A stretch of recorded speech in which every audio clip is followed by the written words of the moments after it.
All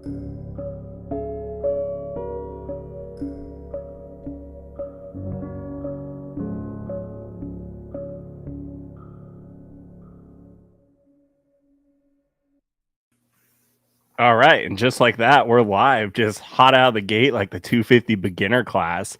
This is Stephen Christoph, Gate Drop Productions, here with Grayson Robeson, and he is also known as Gravy Photography. And this is our first time trying all the live products. I'm double checking, making sure that all this is working, which I'm Everything's up trying to and going figure out. now. And yeah, it is. We are live. So, episode 1 of the 30 plus 2 podcast. Like I said, Stephen here with Grayson.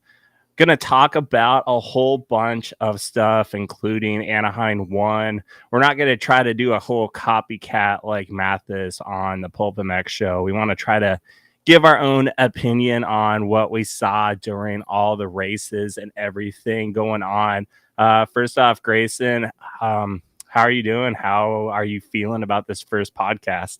Uh, Honestly, pretty nervous about it. Never done anything like this before, but it's something I've been wanting to do for a while. And after we kind of did that recap show last year for about your races and stuff like that, I was like, you know what, that was fun. I really want to try to push to start and do something. And what a better person to do it with than you? We both have a lot of similarities from just photos and our jobs even too.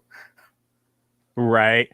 Yeah. I mean, what better way than just throwing you in the deep end like I tend to do with almost every one of my riders and guests, especially with Right. media, where I just throw the camera in front of your face and ask you how you're doing. So, I mean, just like I was quoting the 250 beginner class, I'm sure you've been there before. We just whiskey throttle off the gate Oh to the yeah. first turn. You never know what's going to happen. Drop the clutch and forget where your brakes are pretty much. Yeah. Yeah. So, with Anaheim 1, again, all of our opinions here, we haven't been able to. Hopefully, down the road, we will get to interview riders such as Levi Kitchen, Braden Spangle, a couple of our locals. That's what we're going to try to put our own flavor on our own podcast here. We're trying out live, as you can tell, on Restream, and we'll get more cool stuff going on with intros and whatnot. What was your excitement level for Anaheim 1 now that it's gone and we're moving on to San Francisco? Honestly, this was one of the first years I've been super excited in a long time. I kept up with almost everything last year, and then through the silly season this year, I was like on top of it, watching all the news breaks from everybody, and it got me actually really excited to watch racing on TV. Which sometimes to me, I love the sport and racing, but watching something on TV sometimes just gets a little boring to me, and I was actually really excited to sit down and enjoy the evening, and especially because it starts a little bit earlier for us now too, which I think is kind of cool for the home viewers. I don't have to stay up until 11 o'clock when I got to work at 4 o'clock the next morning.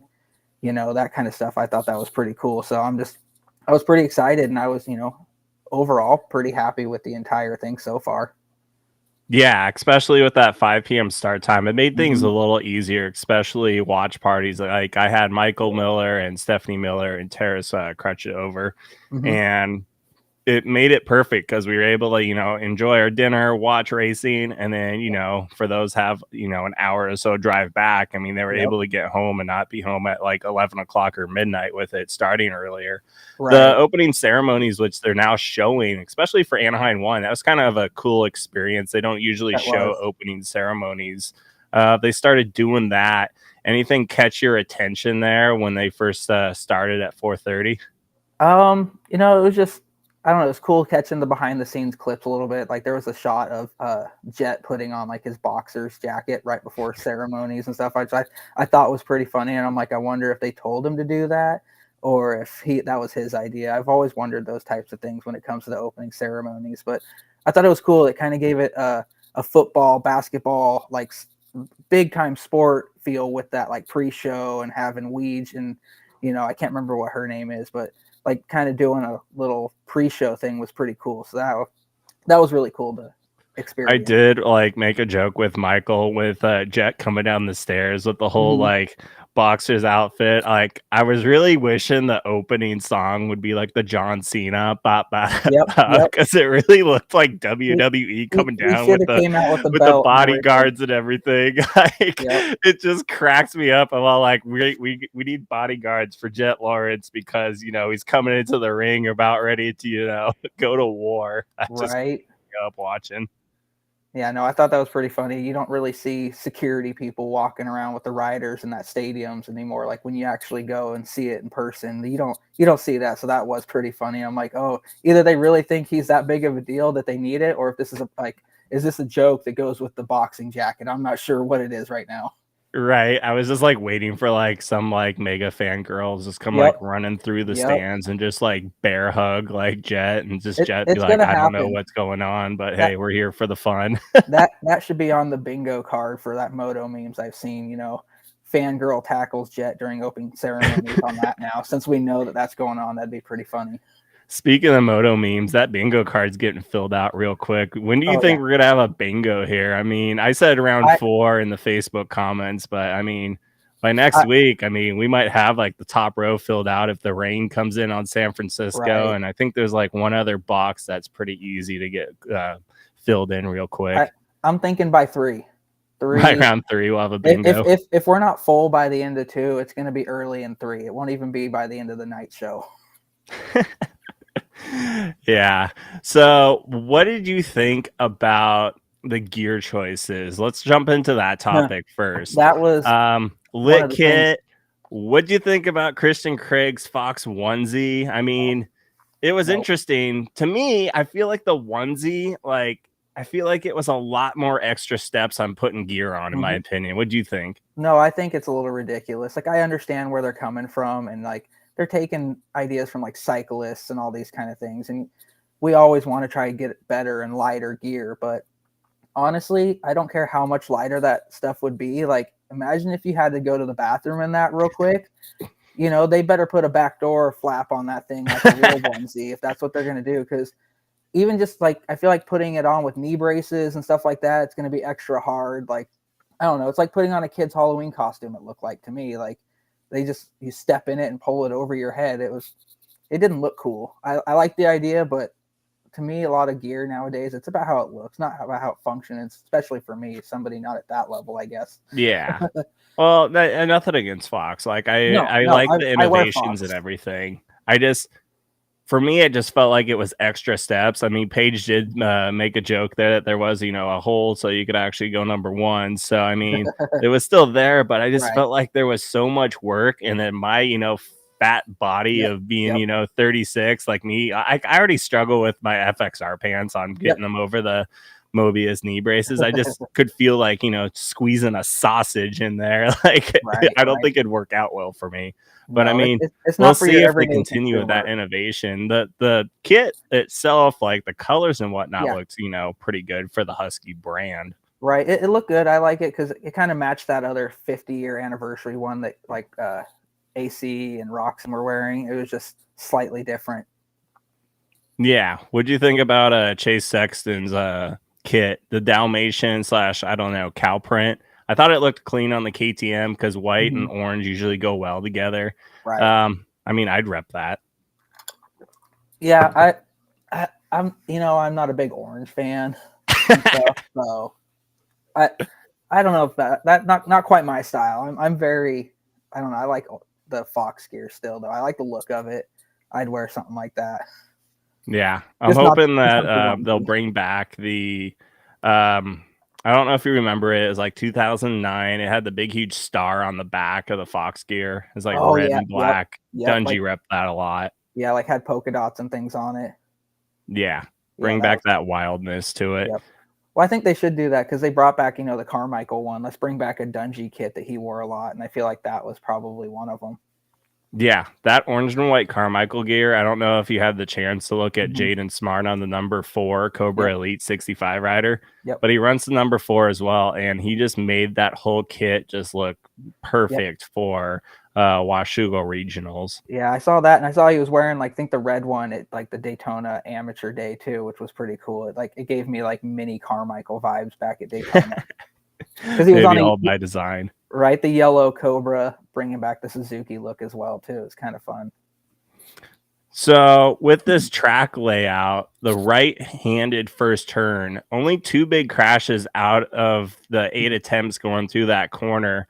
It looked like for the most part that the riders kind of were cautious through there, besides Vince Friese just murdering the whole 450 class. I mean, that's to be expected.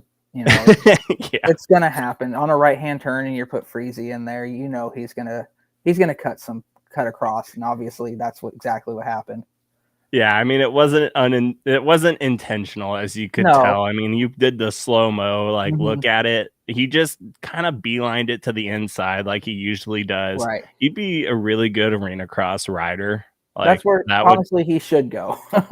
I mean, I think that'd put even more butts in seats in arena Mhm. cross, because that's kinda how they roll, and Yep. I mean, Hunter really screwed up my, fantasy picks there, not qualifying in there. Yep. I had him for 5th, and yeah, I really screwed the pooch there on that Yeah. one. I honestly didn't even put Hunter in my top 5 or the wild card because I knew he was gonna get top 10. I was thinking like maybe a 7th, 8th, or something like that. But a lot of people that I know I saw were putting him in the top, 4, and I'm like, yeah, he did well in Paris, but he hasn't been to real Supercross yet, is what I keep seeing. But he's Yeah, gonna do so well. He's gonna get better, and it's just a matter of time. I think he'll rebound pretty good Mhm. for San Francisco. I mean, I wouldn't be surprised if he just pulled the start and grabbed the heat race win and He's just gonna put be everything pissed. behind his back. He's gonna be pissed not making a main event like for the first time in how long, besides being injured. Like that's not gonna sit well with a factory rider. Especially with his brother coming out and pretty much dominating the first round again. I wonder what the feeling in the Honda pits were like. You're sitting there not Mhm. qualified, the jet comes back with the big trophy and everything. You've got Hunter in the back of the truck listening to some emo music, sad he didn't make it, and Jet's up front blasting some Drake or something like that. It's probably very awkward.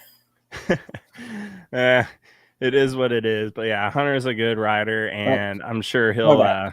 just, I think the right hand turn really threw off a bunch of riders, not being able to get to the back brake. But like I Mhm. said, I mean, 2 out of 8 like attempts, Right. like I'm counting the heat races, LCQs, Mhm. and the main events, like, it only caused 25% of problems for everyone. So I mean, not that big of a deal. Yeah, no, for the most part, it was a very successful right-handed night. That's I get excited. That's one of my favorite things to see is a right-handed first turn, just because you know how crazy it can get. Because you can't get that back brake. You're coming in with more front brake than normal. Who's going to go hold it wide open to the end, or who's going to play cautious? Right. It's always fun to see because I feel like just an easy left-handed turn, it gets kind of boring watching on TV, especially when they all get through so cleanly and smoothly every time. Which we don't want to see people get hurt, but you want to see some like bar banging and some battling into that first turn. It just makes it more fun and exciting. What'd you think of the innovation of that like new tabletop they had out of the first turn? It kind of looked like a staircase. Like it was really small. Some people are Mhm. wheeling on top of it and then stepping off it. I thought that was pretty cool. I feel like it was really cool. I feel like it's their like new substitution to like Dragon's backs and stuff that are a little bit safer. We want something technical still to watch, and the Dragon's back was super technical, and because nobody could ever really figure out the right way to do that. And I feel like this is a good way to like kind of entertain the same idea as the Dragon's back, but keeping the riders way safer for sure. Yeah, it made that first turn pretty Mhm. entertaining. Like after you go through a lap, some people are going to the inside and like stepping over like the straightaway part Mhm. onto the table and then jumping out. And then I think they were tripling out. Yeah. And then others would double the outside and then kind of, I don't Mhm. know if you want to have this argument of a tabletop being 1 or 2 jumps, but they were like, you could argue it was a quad Yeah. triple in, or just you jump over and then you double, double, double. Right. Yeah. No. I feel like the fastest route ended up becoming jumping onto that eventually down the after the first lap and stuff. But no, it was cool to watching something. I love technical racing is one of my favorite things because one person can see like a 3-4-3 or somebody else will 2-2 through it depending on what they think is faster, and just it's just fun watching the progression through the day, especially like now that we get to watch qualifying and stuff too, and see where they're at by the end of the night, the last few minutes of the main event. And see who's really pulling out the biggest technical stuff. Yeah, it seems like that was one of the main passing points. Also, the whoop section really Hmm. kind That, of that lined was up for huge. great passing, especially back to back Hmm. sections. Like I Hmm. know Levi made a few moves there, and we'll get to Levi here shortly. Hmm. Talk about how his race went, being a Northwest local rider. But yeah, Right. it looked like that section really played a big play. I was hoping more of those 180 turns, like on Hmm. the starting straight, would like cause a lot of like inside moves and Yeah. bar banging, but It didn't it as much didn't. as you would have thought. Yeah, it didn't really do that much. I was expecting someone to just like go right for the apex of the corner after that hip jump, and Hmm. no one really did it. It was just kind of, I don't know if, well, it's probably a respect thing of like, I'm Hmm. not going to blow these doors off and send them over the berm. But yeah, everyone Right. rode pretty respectfully, in Yeah. my opinion. Everybody, obviously, besides Freezy. I don't know if you saw the whole Dino incident. Dino was pissed at his I YouTube I videos. don't I don't blame him. Like, look at what he did. He comes in hot for no reason. Like, there's still so much time in the race. Like, you don't need to be cleaning somebody out, and also even taking yourself out of the race completely and like walking off like that. Like, it was weird. It, it But it was everybody definitely else, weird. I watched it multiple times, and to me, it didn't look like he hit the ground that hard, but mm-mm, he just bent his wrist back a certain way. right? I mean, we'll But see what happens in but round two. the way he got out of there so quickly, like I felt like I don't know, he was embarrassed. He did something wrong. I don't know. That's the vibe I got from it. Maybe he Yeah, did get hurt, but the way he just left his bike there, and Dino's like, "Are you gonna help me move your bike off of my bike?" Just staring at him, and he just walks off like a 3-year-old who got yelled at. Don't get me wrong, I've always liked Freezy, but that one was just weird. yeah. I mean, like, yeah, I don't have anything against him, but he does keep everything entertaining. I'm just waiting Hmm. for another like Weston Pike moment. Like I thought Hmm. Dino is probably just gonna like get on his bike and just like charge Well, after him him into and the Dino tunnel. have been having issues since World Supercross. Like it's just going to continue through this year. I think we got another like rivalry we can get excited to watch on the track because they're going to just get pissed at each other. We always have to have like a Hmm. villain though, because Yep. that's what makes it entertaining. I mean, Yep. if you watch any of Burkeen's like not Anaheim, Arena Cross Hmm. videos on YouTube, Matt Yep. Burkeen, like, dude, they're just kamikazing each other Yep. all the time. And that's what makes like, his videos super, Yeah. entertaining. And it's like, oh man, that dude just Hmm. slammed that dude right over the berm, kind of like when Stinky did that to Clayson Yep. a year ago. I Yep. mean, as much as like we complain about Freezy taking people out and Hmm. whatnot, I mean, I think everyone low key's like, oh look, drama. Right. No, like it's drama for TV, which is awesome for the sport. The writers obviously aren't going to like it because they're just going to get pissed off because they're out there trying to make money and he's out there slamming people. But then also, I look at it from you're out there racing. I've heard a few times, I feel that dirt bikes is kind of a contact sport when it comes to, certain points of a race. Obviously, we don't want to try to hurt the other person, but No. if I can clip your front wheel in the last turn before the finish or something, I might do that, but I'm not going to T-bone you. Yeah, I mean those LCQ finishes, they were actually pretty safe. No They one was were. going in hard. I was expecting Hunter to really just like go into Mhm. Clayson and really push him, but it looked like the angle I, of the corner he just didn't have the opportunity to. yeah, I don't think he was quite close enough going into that last turn to really slam him. So yeah, he couldn't get quite up underneath him. But I was actually surprised to see Clayson's Kawasaki actually make it up the face of that finish line jump before the factory bike. Yeah. So that hip jump around the, what do you Mhm. call it, the leaderboard tube, that really Yeah. came into play. Yep. And unfortunately, it took Star Yamahas down in both the 250 and 450 main event. It Yep. looked like just from the television watching on the broadcast, that there was like one rut there that Mhm. really kind of like made a groove there, and it looked like both Thrasher and Webb unfortunately hit that, Yep. and it caused them to go on a trip of Indonesia there. Looks like Thrasher, according to his Mhm. post or whatnot, he's going to be back for San Francisco. But I mean, I That was should be not good. expecting Cooper Webb to be No. that feisty this early on the Yamaha. I mean, everyone kind of wrote him off, and he even got downgraded in the Racer Mhm. X preview videos from Mhm. episode 1 down to episode 2. What do you think of Cooper Webb's ride on the Star Yamaha? I thought he came out just the way he needed to, with everybody, you know, considering him the underdog now, which we should never think him as an underdog in any way, shape, or form. Supercross champion, multiple championships. He's one of the fastest guys we've had in a while. Like, I didn't write him off. I didn't know what to expect with him going back to Yamaha, which, seems like everybody this year had a problem with the bike they were on, and they're like, oh, I need to look for something different, and whatever it may be. We hear stories of everything, but I don't think he, was expected to come out and be as good, and so that's why I think it gave him a little more motivation to push and run up front, and like he knows he can.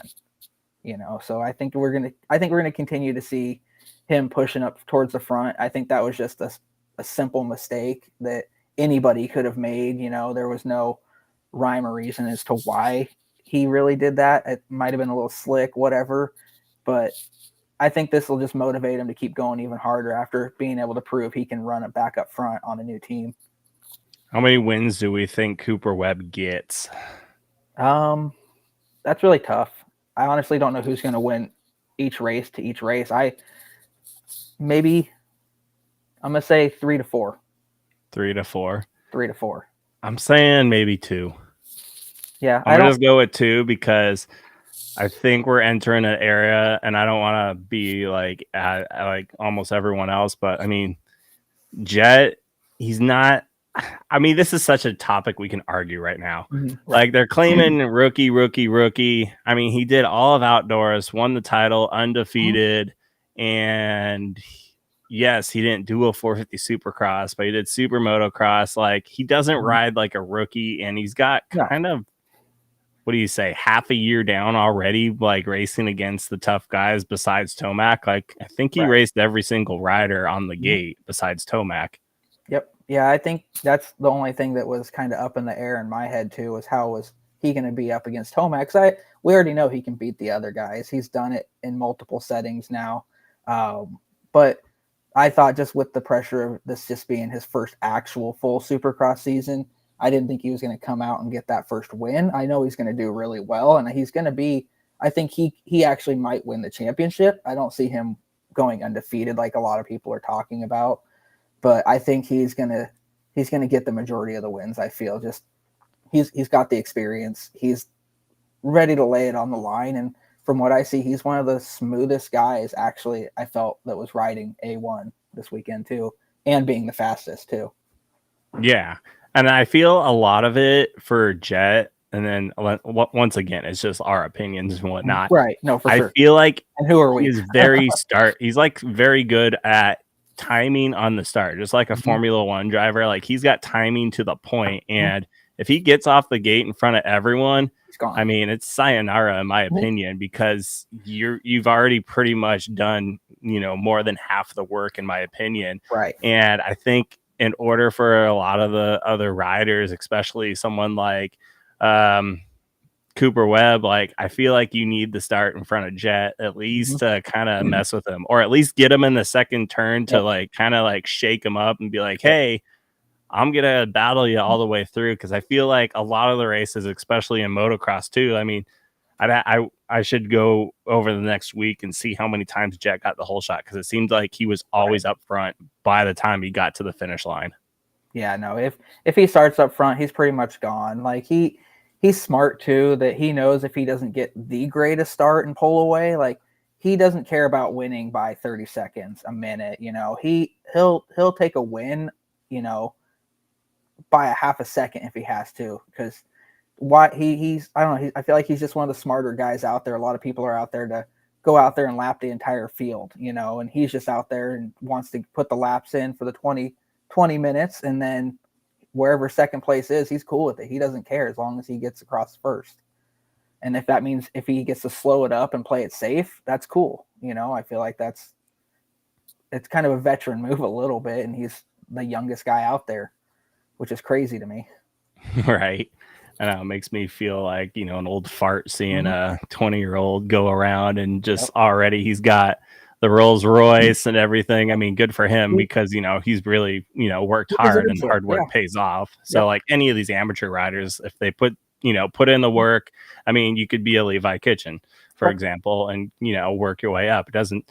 Mm-hmm. I mean, yeah, majority of the riders come from, down south, but I mean, we've had Villapoto, we've had Larry Ward in the Northwest. We've had a couple riders really, put in the work, Mm-hmm. and Villapoto, I think, being the most successful out of our Yeah. Northwest riders out as of right now. Right. I mean, put in the work, see what Jet's doing, Mhm. and try to copy that, work ethic. And, one of our amateur riders in the Northwest could possibly get to be a Jet Lawrence in the future. And he's very charismatic, like he's a character essentially too, that the sport kind of needs a little bit too. Like it's kind of like Pastrana when he came out, he was the glory boy at first, and same thing with like Stewart. He was the next big thing and he was balling. He had his 24s on his caddies and things like that too. Like it's cool to have somebody in the sport like that, and it shows that, working your ass off like that from a young age can really pay off too. Yeah. Jason Anderson, he really messed up my fantasy picks. I kind of wrote him off, and here he is back again. Is this a 2022 resurgence of him on the Cowie? He looked like he gelled with the new bike. So I think it's going to be good for him. He was one of my top 5 I actually put on for my RM fantasy because nobody was talking about him. People were like, oh, new bike. Last year he kind of just, floated stagnant and stuff. But I don't know. He's an amazing rider. He's a Supercross champion as well. He can't be written off quite yet. He's still young. He's just quiet. Nobody hears from him. Yeah, he kind of does the, I don't know how much like media he posts at this point. He's kind of like Tomac in a way where you don't really know what's going on. And then jumping into Tomac's race, I really put my expectations way too high. I mean, coming back from Achilles and whatnot, and then, listening to Steve and Weege and Jason Thomas's recap today.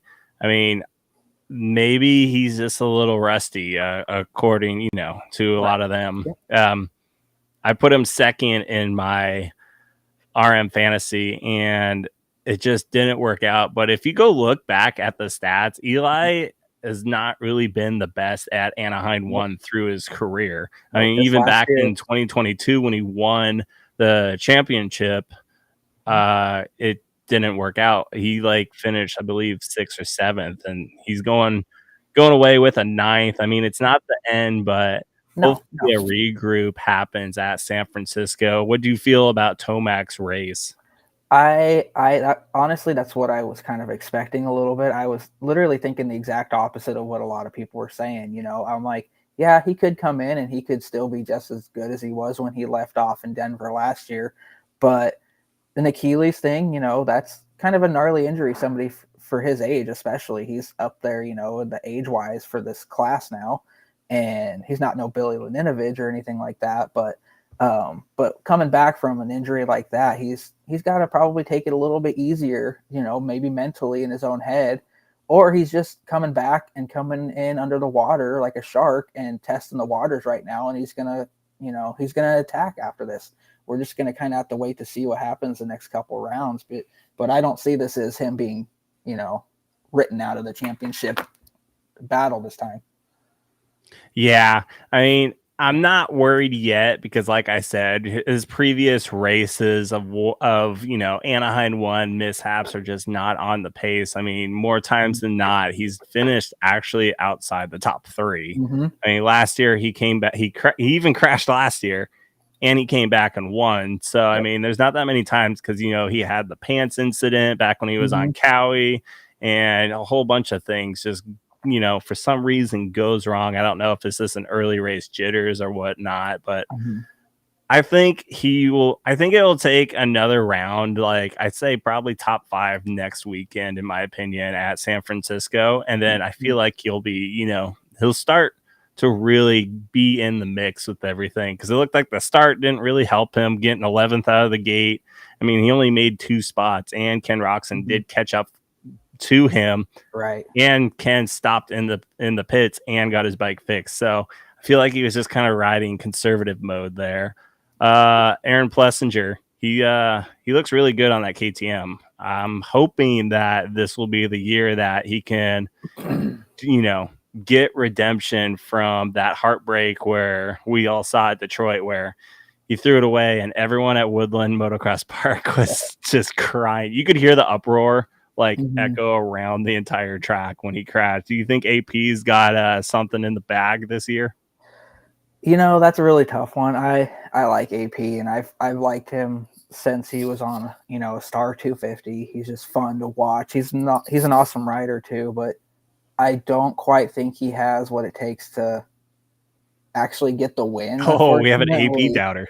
I would love to see him win. I really would, but I just, the odds of that happening, I don't think so. I really don't think it's going to happen. He'll podium second, third, but I don't think he's going to be able to pull the trigger and get on that top step. I hope and wish he does, but my little conscience over here, who's been watching him for a while, doesn't think it's going to happen. Well, we will find out. And if he watches our podcast, he'll hopefully get that, that anger from you. I hope he does. Put it on the top step of the box and show you what's up. I hope if he wears the kit he wore at the Red Bull Straight Rhythm, the whole Alan Jackson one, I think he might be able to get the win. Yeah, you can put that on. Logan Cardell, oh my gosh. So during Saturday night, I didn't see his foot at all in the broadcast or anything. Nope. And I'm just all like, why is the dude just standing there? It didn't look like that hard of a hit. He just rode straight into the tough blocks. I'm all like, are you gonna go, buddy?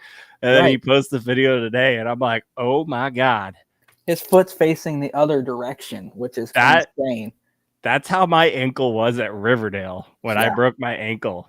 I had fear flashbacks of what I did, and I ran over myself like an idiot. I don't know how you do that, but yeah, even you saw the dude on the KTM, the way he kind of looked at it, he's like, "Hey, you need to get over here and look at this now." Yeah, something's not right. So I wish the best for Logan Cardell, and I don't know what his timetable on return will be. I'm assuming he's probably going to be out for at least half the season. So that really blows for his program. Biggest thing is just going to be getting those tendons and ligaments, all straightened back out, because we can fix a bone pretty easily. So he's going to have to fix that, and that's going to take probably 6-7 months or so. Probably sooner than that. It took me 8 weeks for the bone to recover, but based on his, like I said, I think Supercross, he might be able to come back by round 12, round 13 if he wants to. Right. But maybe we just see, OnlyFans Kawasaki out there for the outdoors to try to make make his sponsors happy. Right. It's probably going to have to do something. What do you think about Jorge Prado? Prado, I didn't really have high expectations on him because it's his first ever Supercross race. Based off just rewatching even before I got on here, every time he got past, he kind of dove to the inside of the corners, and it was a real momentum killer. I think, in my opinion, he will learn from that on hey, I made the pass, but I need to follow the race line there and stay with him, because every time he did that, he lost 2-3 bike lengths. Yeah, no, I think he's going to learn. Like you said, this is his first Supercross ever. He's just started riding Supercross tracks not too long ago, and he's gonna do pretty well, I think, once he gets a little more experience under his belt. Great starter though, able to get out front with everybody, which proves right there he can ride there. He's just got to learn the technical ness of a Supercross track and not a GP track anymore. I felt bad for him watching the few times they would show him trying to go through the whoops, and all the bad stories I've heard of him, not knowing how to go through the whoops and things like that, because he's never done it. So he was doubling through, and the guys were still skimming the tops, and he'll figure it out. But I think when he comes over next year, I think he'll be a top 5 person though. Yeah. I mean, he really threw himself into the deep end, skipping the 250 class and going straight to the 450s. So, I mean, with, what was it, 15 top guys, like Mhm. almost every single rider besides a few like have won a title before. I Yep. mean, the odds were stacked against him. Yeah, they really were for his first one. And, why not jump all the way in? You're the world champion. See where you lie, and then go back and train harder than you have the next year until you come back in for 25. Yeah.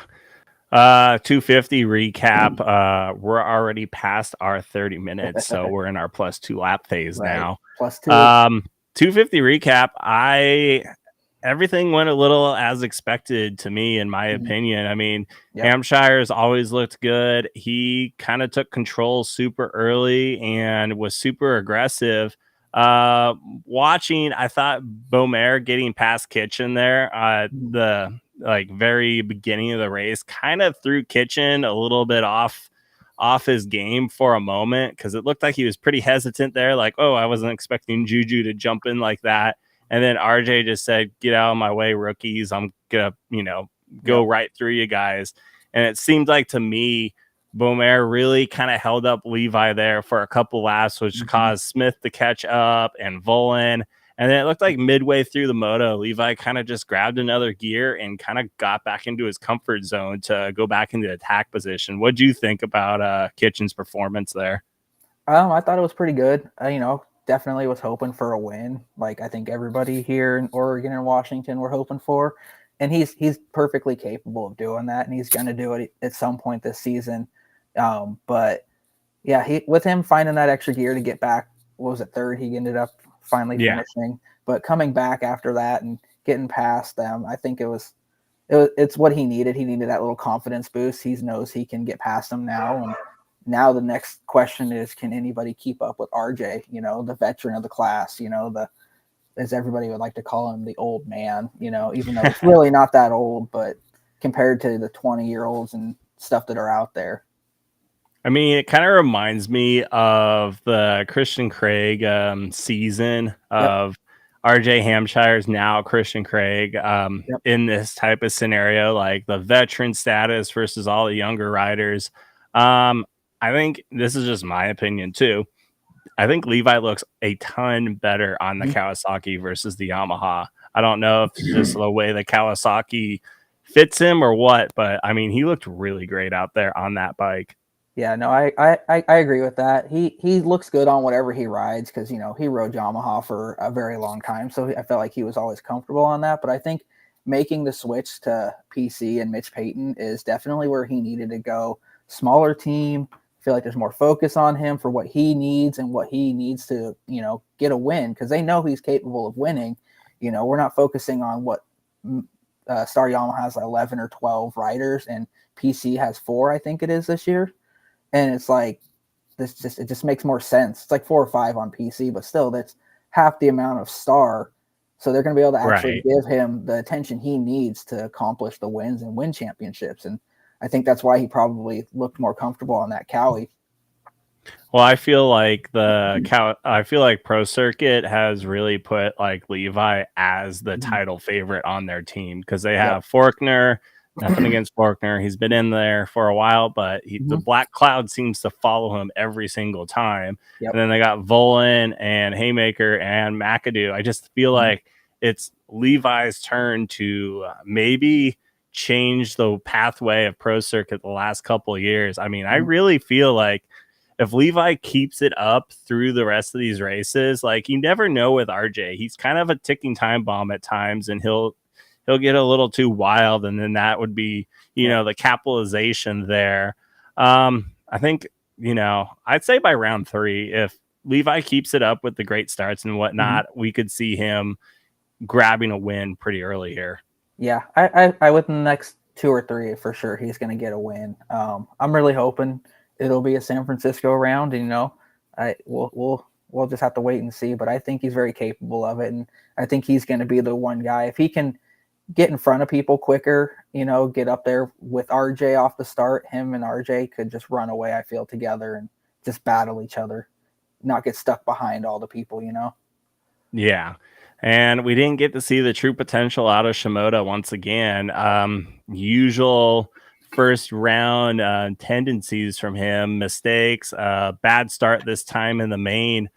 I'm kind of waiting for Shimoda to show us what he'll do on that Honda. I mean, he did finish fourth and he had to charge the whole way, but all that time spent in the middle of the pack, moving up towards the front, looked like he if we had a couple more laps, he might have been able to get Kitchen, but I mean, time ran out, so no one knows on there. But I don't know. Is Shimoda going to be more of the start dependent rider on trying to grab a win?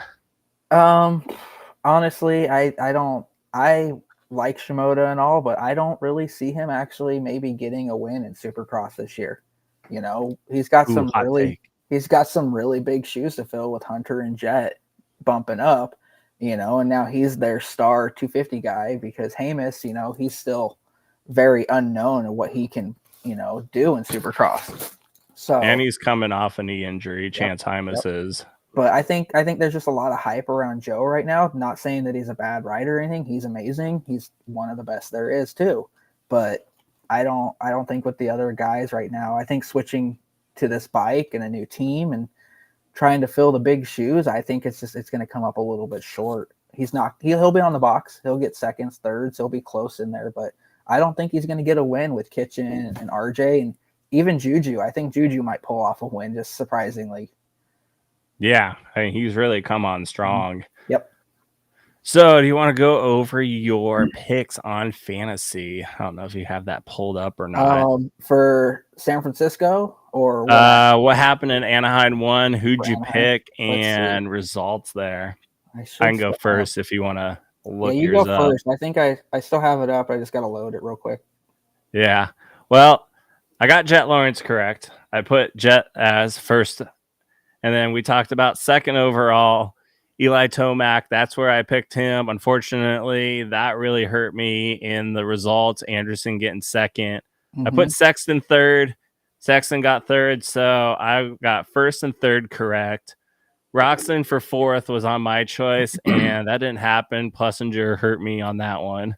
Hunter Lawrence, really, I was already over it with Hunter Lawrence because I put him for fifth, and Dylan Ferrandis looked really good on that Honda, so he made my fantasy picks not accurate at all. And then I put 10th place Malcolm Stewart, and it was actually Ken Roczen getting 10th.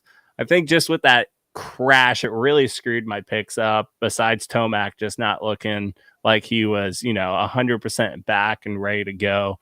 So hopefully with my round 2 picks, because I just did my picks early, I put Jet Lawrence again for San Francisco. I put Sexton in second, Cooper Webb third. I'm going to try again with Ken Roczen in fourth. I'm going to, even though Anderson did really good getting second there, I put him in fifth, and wild card 15th place, I put Dean Wilson. How'd your Anaheim 1 picks go? Not great at all, honestly. Because I always like to do it. I always like to put Ken Roczen first, at A1. That would just be awesome to me. Suzuki guy, been a Ken fan forever. Yeah. So I put him first, which, obviously we know how that went, unfortunately. I feel like he could have had the potential to run up there, but unfortunately, no. And then my second one, who was also part of the Ken Roczen incident, Malcolm, I had him in second. Because I was like, you know what? I've heard nothing but amazing things about him all flying at the test track. Yep, flying at the test track from the deep.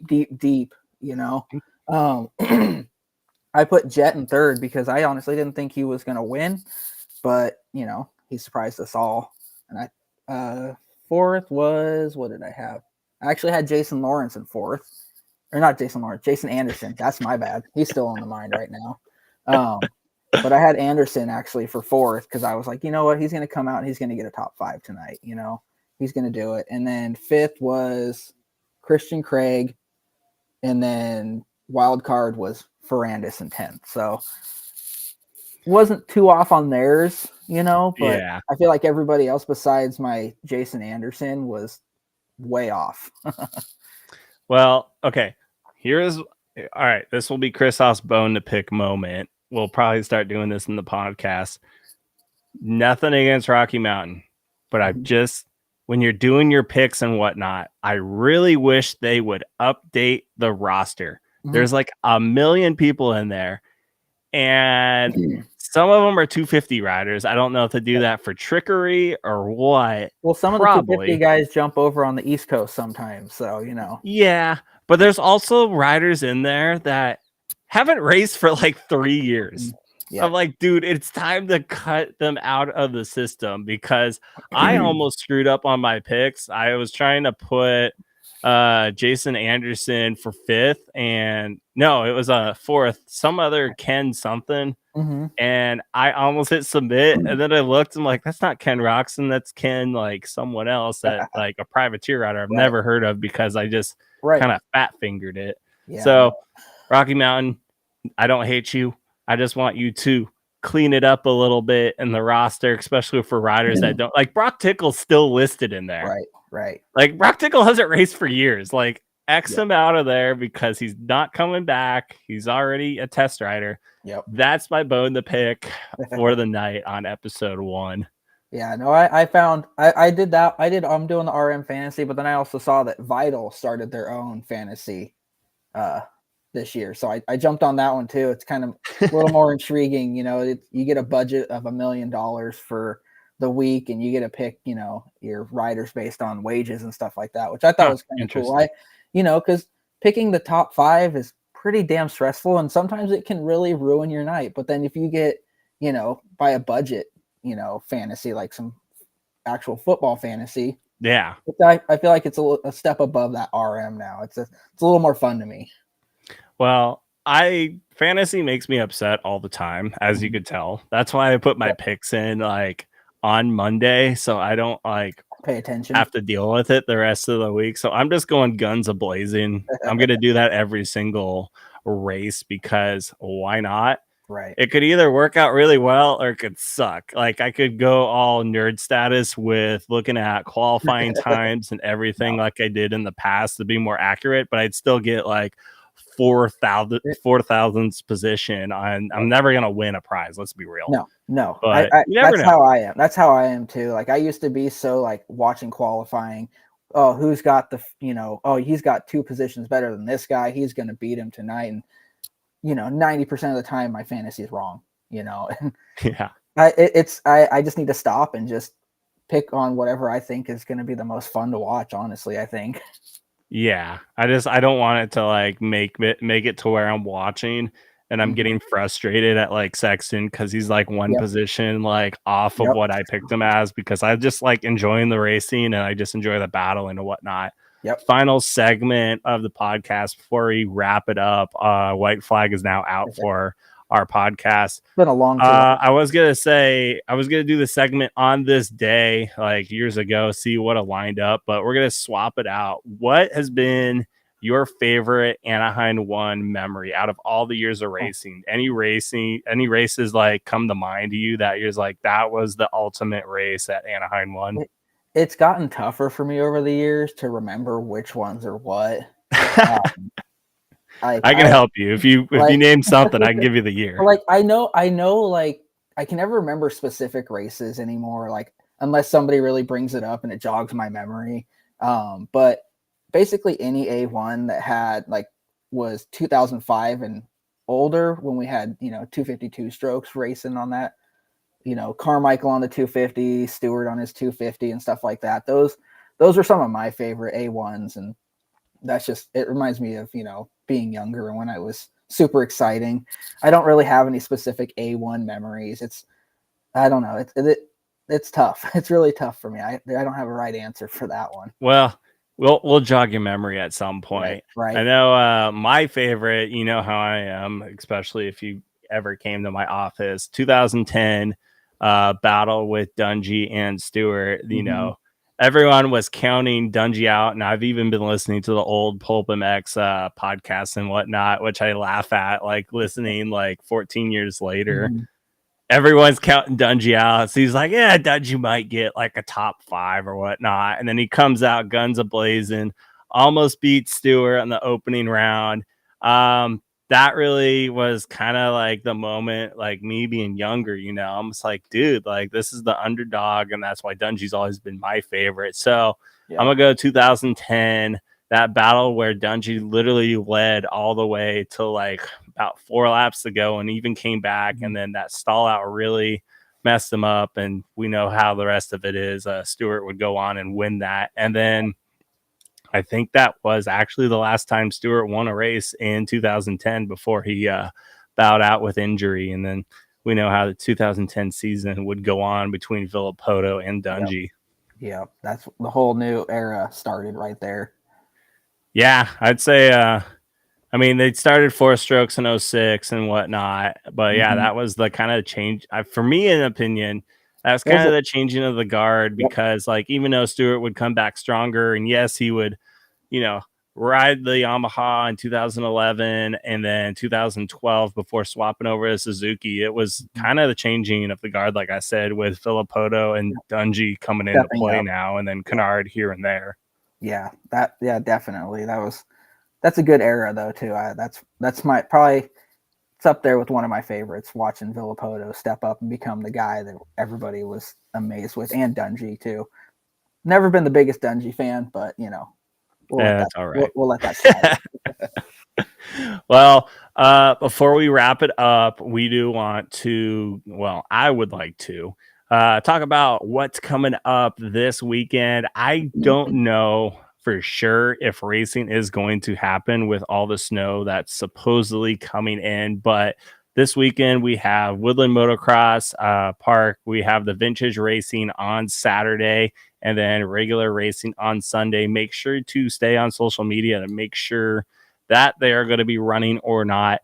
I haven't posted my media signups yet because I don't think it's going to happen. There's a ton of rain coming in, especially just even today. Like there's no clear time for Woodland to kind of be recovered. So just stay on top of that. I know Charlie will probably make the final call soon. And this being on Monday, things could possibly change. But yeah, it's looking like snow is coming into the Pacific Northwest, and then WHR Arena Cross up in Monroe, Washington, also doing stuff there. So I believe those are the two only events. I'm sorry that I'm missing on anything else, but I believe that's all that's going on. NorthwestMotocross.com, they seem to be trying to do scheduling for everything, so you could always check on that. And then I know Tyson Barr at OPMC's posted the entire 2024 schedule minus Albany schedule and a few others, because we're still waiting for a couple tracks to release their dates for racing and practices. So just make sure to follow each racetrack in the Northwest so you know what's going on this coming weekend. Nice. Sounds good. Hopefully the snow holds off though. I can't stand that. Snowmageddon coming. Right. Hopefully my area won't get anything. I'm good. I don't want to get stuck inside for a weekend. I mean, yeah. I mean, you could DoorDash with the sled dogs. I know you got a cat. Maybe you could strap the cat on something and sled her out. Might be able to make that work. I have a couple snow scooters at work. I might be able to bust out. Yeah. For anyone that wants to follow you on social media, Grayson, what are a couple places they could follow you and see what you're up to date on? So the most I usually post on is going to be my Instagram. That's going to be gravy_648.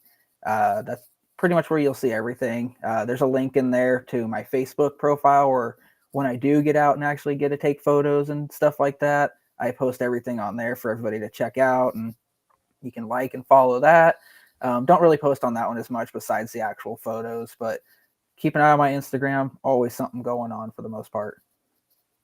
All right. And then to follow me, of course, GateDrop_Pro on Instagram, Gate Drop Productions on Facebook, and GateDropProductions.com. Episode 2, we'll go more through our Supercross opinions and whatnot. We'll also get into what Grayson's been up to. He's got some skateboard stuff going on, so you'll have to stay tuned on what's been going on in Albany or Salem? I'm in Salem. So I'm only about 15 minutes from the track, so sweet. We'll get to know more of who Grayson is, and I don't know, does everyone know me already? We Am I can interesting anymore, Grayson? we can come up with some questions. We can make some things. Maybe if people want to, DM us a couple random questions, we can throw those in there to get to know you a little deeper. Right. Well, first podcast went all right. We definitely went 30 plus two. We're almost out of two moto format here. Right, we almost did a two moto format today. Well, that's all right. First one's out the way. We're learning. We'll figure out how to not talk as fast or talk as long and get that 30-minute mark. I was thinking 30 minutes was going to be too long, but here we are. No, I was thinking hour, 45 to an hour, but 30 is perfect for those, those lazy people who don't want to listen to an hour-long conversation. Yeah, and eventually I'll come up with graphics and maybe I'll be able to put some stuff on the screen. I'm techie and then not techie at the same time. Yeah, no, I've been trying to do the research for a while on how to do this and make it look all cool, and it's way more than I was even expecting. Well, I figured out Restream was the easiest to work because I got it on Facebook Live, Instagram Live, and YouTube. So we got one part knocked out of the way, and it looks like it recorded all the way too. So we're good. That's good. That's good. Hopefully we'll be able to keep going with the success each week and just get better. All right. Episode 2 will be next Monday at 6:30. We will see you then. Later, everyone.